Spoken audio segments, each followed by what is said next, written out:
Me complace compartir con ustedes una entrevista con don Pepe Abreu, el presidente del CENUS, Confederación Nacional de Unidad Sindical. Vamos a hablar sobre el código laboral que ha estado transitando durante muchos años y no logra concretizarse.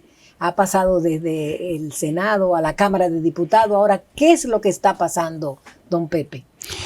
Bueno, Dania, sabes que después que en esta etapa de gobierno se convocó el Consejo Consultivo del Trabajo. Así es. Para un diálogo directo, tripartito. Nosotros estuvimos ahí en 2 años, 100 reuniones entre los interlocutores, entre los 3 interlocutores. Siempre uno tiene que decir que la solicitud de esa reforma partió de los empresarios. Es decir, fueron ellos quienes le plantearon a los diferentes candidatos en los procesos electorales últimos la necesidad de reformar ese código. Contrario a como ocurre por tradición, no fue el movimiento sindical quien planteó la reforma, sino que partió de ellos, de los empresarios. Entonces nosotros sencillamente nos constituimos en ese Consejo Consultivo del Trabajo y en ese escenario se hicieron los debates. Siempre estuvo claro para nosotros que por más que los empresarios adornaran el tema con aspectos legales, administrativos, sancionadores, etcétera, etcétera, en el fondo, su tema principal, y diríamos casi único, era el tema de las prestaciones laborales, mejor conocida como la cesantía laboral, ¿verdad? Como la gente dice comúnmente. Y como eso era el centro de su interés, y el interés nuestro, el interés contrapuesto, era precisamente preservar esa figura como está en el código actual. Así es. Esa fue una contradicción que siempre acompañó ese proceso, toda la vida lo acompañó.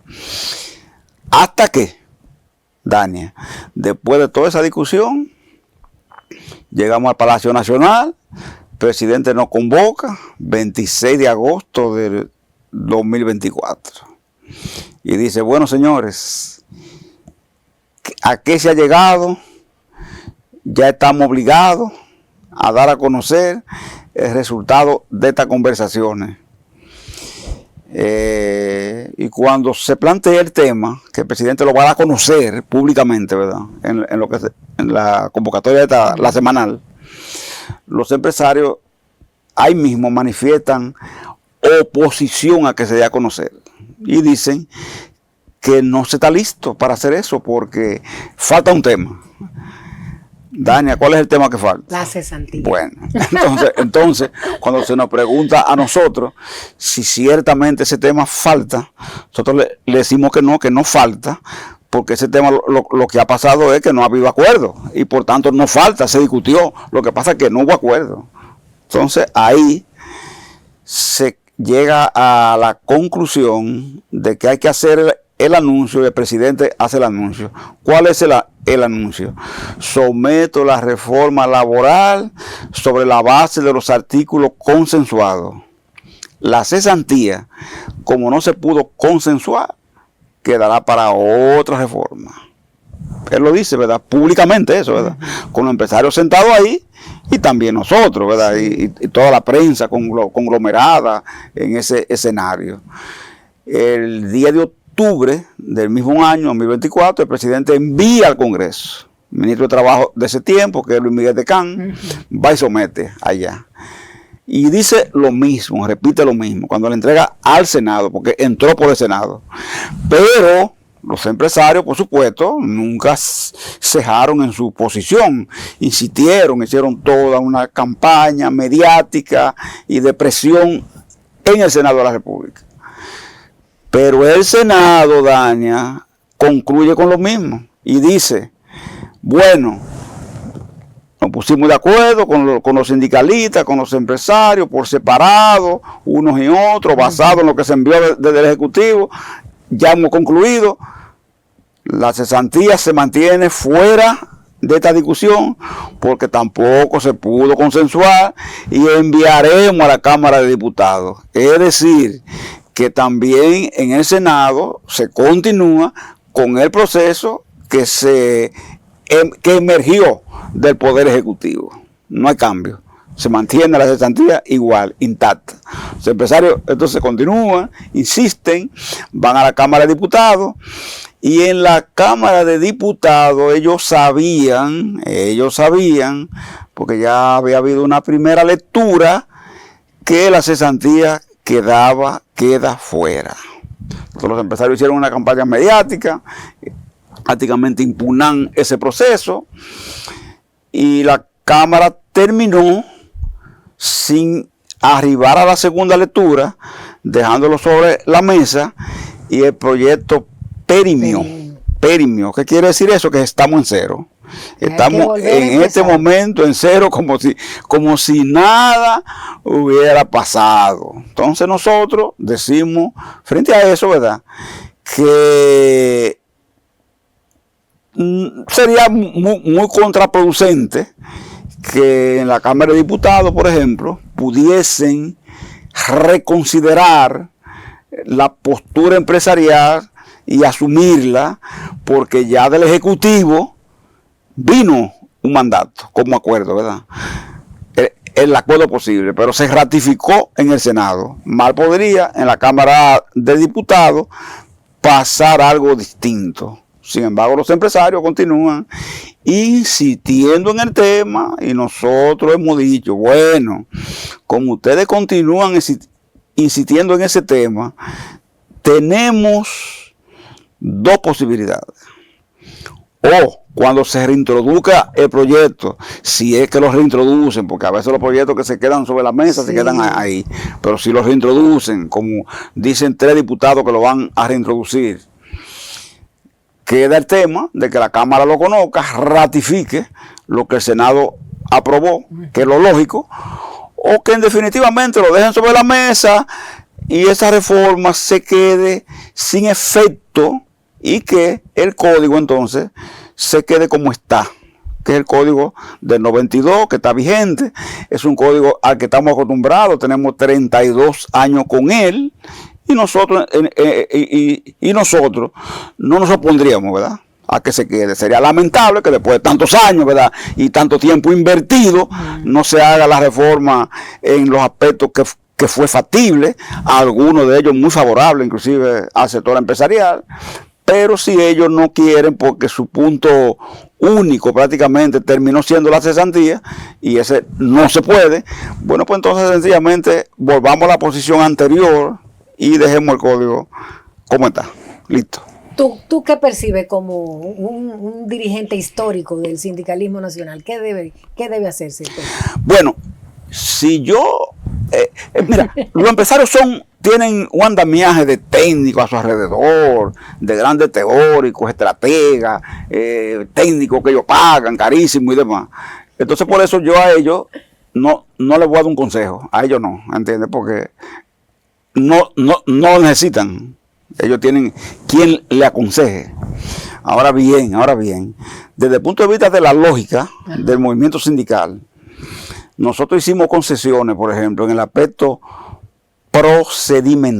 procesal, que es una de las quejas más grandes de los empresarios, porque se quejan de las demandas temerarias, de los embargos temerarios, de los plazos, se quejan también de el atrente y su acumulación continua y sin límite. Cuatro cosas, que las 4 son económicas, tienen impacto económico. Ellos se quejan mucho de eso.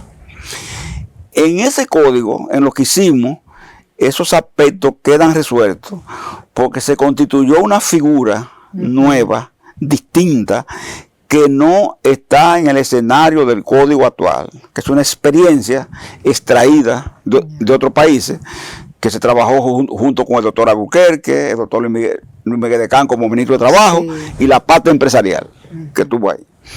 Eso creó un espacio que se llama la Sala de Conciliación, encabezada por un juez cuyo único papel en el escenario es buscar que los diferendos entre las partes ni se alarguen en plazo, ni tampoco se abulten en costo. Claro. Ese papel de juez conciliador no es un juez de fondo, porque actualmente el mismo juez que concilia también es juez de fondo. Entonces muchas veces el juez de fondo no le gusta necesariamente conciliar, porque entiende que eso, que si habla en términos conciliatorios y dice una cosa que no es debida, bueno, pues podría ser impugnado por una de las partes, y prefiere mejor que todos los casos vayan a fondo, ¿entiendes? Cuando no hay acuerdo, rápido. Mientras que el juez conciliador, su misión es precisamente buscar el acuerdo y el diferendo en el marco de una conversación grado a grado entre los actores, entre los afectados. Pero además, el tribunal va a tener en la sala de audiencia dos figuras conciliadoras. Una figura que representa al sector trabajador y una figura que representa al sector empresarial. Son conciliadores profesionales, entrenados con ese fin, porque la conciliación, la mediación es un arte, ¿me entiendes? Es un arte, es una ciencia, no es cualquier cosa.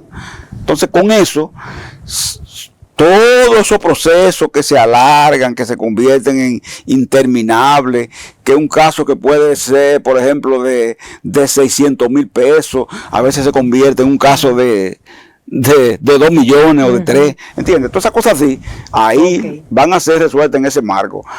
Eso está ahí, está montado. Ahora, si eso no se quiere, sencillamente se sigue con la rutina actual.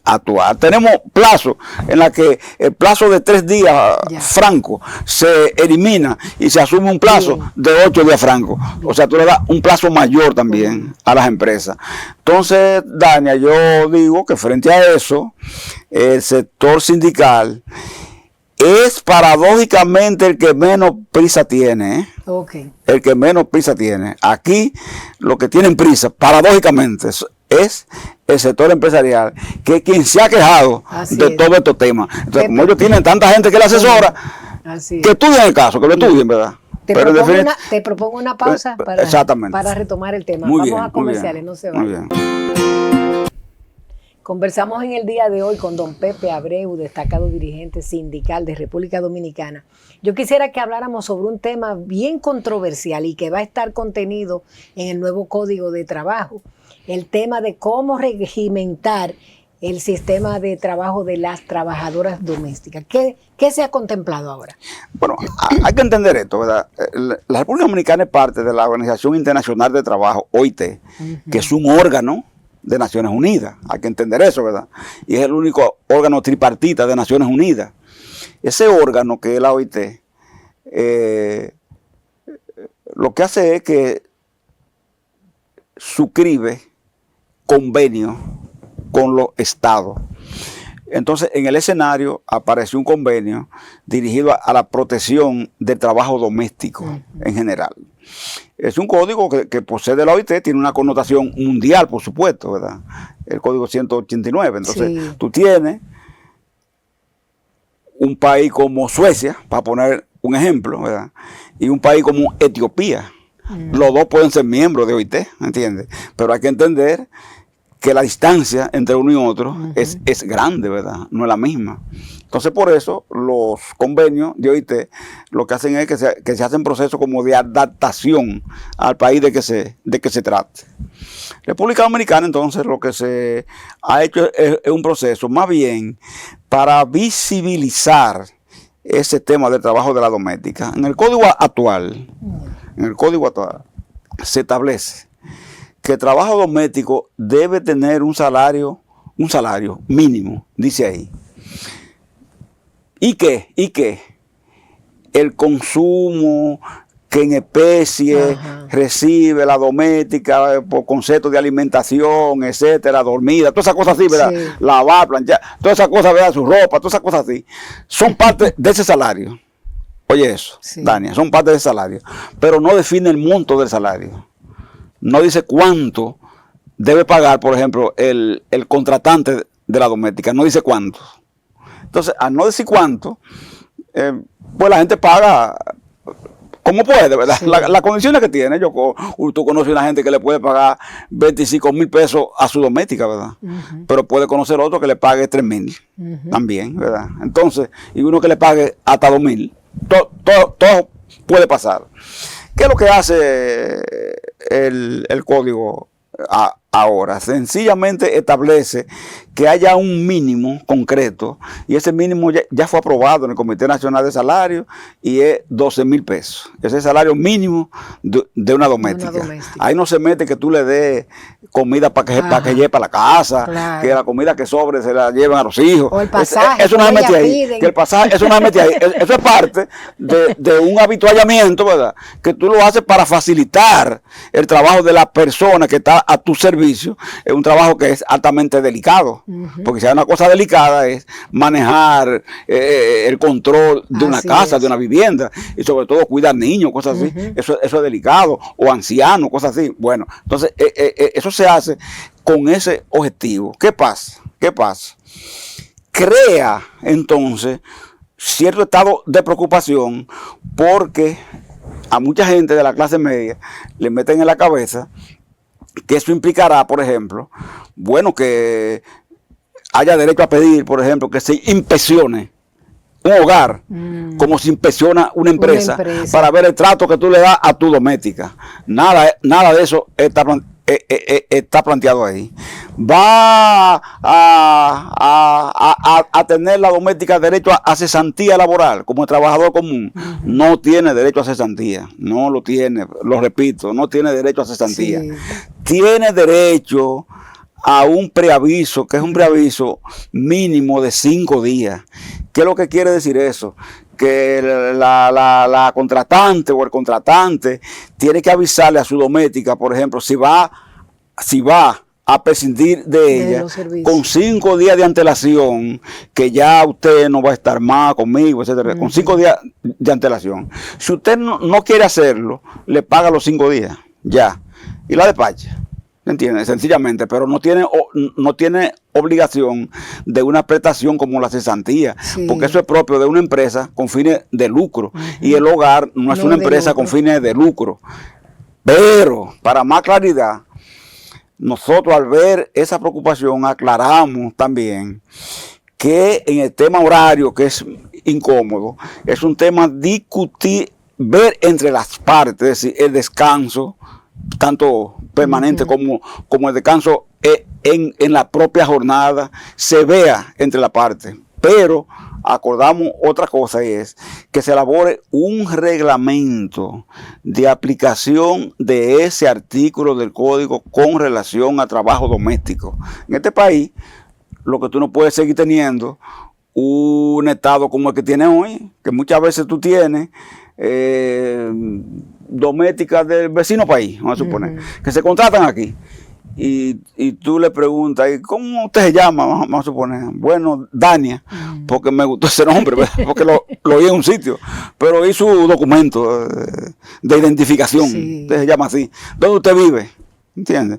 Usted no sabe dónde vive esa persona. Usted sabe el peligro que es usted tener en una casa, en un hogar, a alguien sin registro. Que no esté registrado en ninguna parte, sin identidad. Miren, eso es delicado, altamente peligroso y delicado. Entonces, todas esas cosas así, lo que se están es reglamentando, resolviéndose, porque el trabajo doméstico en el mundo, inclusive, es un trabajo que ha ido poco a poco en decadencia, porque en los países más desarrollados se ha ido sustituyendo por lo que se llama la industria del cuidado, que es una industria la del cuidado, que fomenta, que sea desde los estados que se presten determinados servicios que, como su nombre lo dice, implican cuidado, cuidar a la persona, ¿verdad? De edad avanzada, que no puedan valerse por sí mismos, cuidar a los niños, cuidar un hogar, etcétera, etcétera. Son cosas que se están manejando, pero que todavía en estos países no hemos llegado a ese nivel, porque en un país de esos desarrollados, tú tienes que tener una doméstica, tiene un costo, Dania, mire, evidentemente alto, ¿verdad? Sí. Alto, porque es un trabajo exigente. Entonces, para tranquilidad, hay que decir que ese es un trabajo que lo que se persigue es visibilizarlo, registrarlo. En ningún momento se persigue crear un sistema de que parecido ni igual a lo que es una empresa estándar de la República Dominicana o de cualquier otro país. Pepe, hay un tema que a mí me preocupa hace muchos años, que lo vengo observando. Ha disminuido la cantidad de sindicatos que hay en República Dominicana. O sea, la sindicalización de los trabajadores ha pasado como a una ralentización. ¿Tú cómo lo ves? Eso hay que verlo porque eso es relativo. En esta vida uno pierde y gana, porque en los tiempos que tú y yo vivimos, en aquellos tiempos que tú y yo vivimos, que no lo vamos a hablar aquí, pero en los tiempos que tú y yo vivimos, de las luchas sindicales tan terribles los sindicatos eran perseguidos, no te olvides, ¿verdad? Había gente que lo perseguían por aquí, lo perseguían por allí, porque la lucha era otro estilo, ¿verdad? Que sí, había otro momento. Entonces, una organización como la CGT parecía más fuerte de lo que era, porque como era una organización víctima, que más que sindical, era un grupo de resistencia, ¿verdad? Contra la opresión, la persecución, la tiranía, el imperialismo norteamericano, ¿entiendes? Etcétera, etcétera, ¿verdad?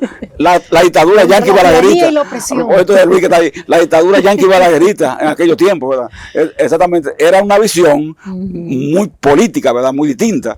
Entonces, esa central, aunque fuera más débil que la CENU de hoy, ¿entiendes? Tenía un sonido mayor, una repercusión mayor, porque los medios, la gente veía como víctima de persecución, de injusticia, ¿verdad? A esa persona, que muchas de ellas eran perseguidas, estaban en el exilio, estaban en la cárcel, ¿verdad? Era así, porque ese era el propio de la época, ¿verdad que sí? Entonces, superado todo esto, uno dice, ¿hay más sindicatos o menos sindicatos? Y la verdad es que eso es muy relativo, porque hay áreas que fueron diezmadas. Por ejemplo, tú dices, ¿qué tiene el Estado, las empresas que tenía antes? Tiene el SEA, las 17 empresas, 27 empresas que tenía. No, los 17 ingenios que tenía. No lo tiene. ¿Sabe cuánto tiene? Uno solo, el Porvenir, en San Pedro Macorís. Increíble. Porque el otro está arrendado, ¿verdad? El Barahona, que está ahí vivo, pero está arrendado al sector privado. Sí. Entonces, existe las empresas estatales como existían antes, están ahí, está acorde como era antes, con más de 20 empresas, ¿verdad que sí? Corde. Sí. No, hoy eso no existe, hoy existe apenas Molino Dominicano transformado en Molino Primavera, pero arrendado al sector privado, no es otra cosa. Citracode existe, no existe, hoy existen 3 EDE, que aunque son del Estado, están diseminados, ¿verdad? No hay una estructura como la hubo en aquellos tiempos de Citracode. ¿Existe el sindicato de trabajadores telefónicos hoy? No, hoy esa compañía es otra cosa, son compañitas subdivididas, en que a veces a esa compañía, con la estructura que tenía antes, tú le identificas 100 gente hoy 100 gente, porque todos los demás son subcontratados. Entonces, todos esos niveles de cambio en la estructura de la economía, el desarrollo de la economía y las nuevas modalidades de instauración del capitalismo hacen que el sindicalismo sea diferente, pero no quiere decir que sea hoy menos numeroso que antes. No, lo que pasa es que la manera de lucha, las estrategias, entonces cambian, son diferentes. Fíjate que nosotros estuvimos ahí. Sí. Tú sabes lo que dura 2 años. En este gobierno, 2 años, en una discusión entre los empresarios y nosotros, es un tema tan nodal como la cesantía. Dania, no se ha quemado una goma, Así es, no se ha tirado una piedra, no se ha roto un vidrio. así es. ¿Entiendes lo que? Entonces tú dices, bueno, es un proceso, ¿verdad? Así que algunos lo verán mal y asumirán una posición crítica frente a él, y otros podrán verlo como un avance, tú ves, Bien, como un avance. Pues con esta palabra vamos a concluir la participación de don Pepe Abreu, dirigente sindical en nuestro programa Teleopina, en el cual ha hablado sobre el código laboral y temas relativos a ese sector. Vamos a comerciales, volvemos con todos ustedes.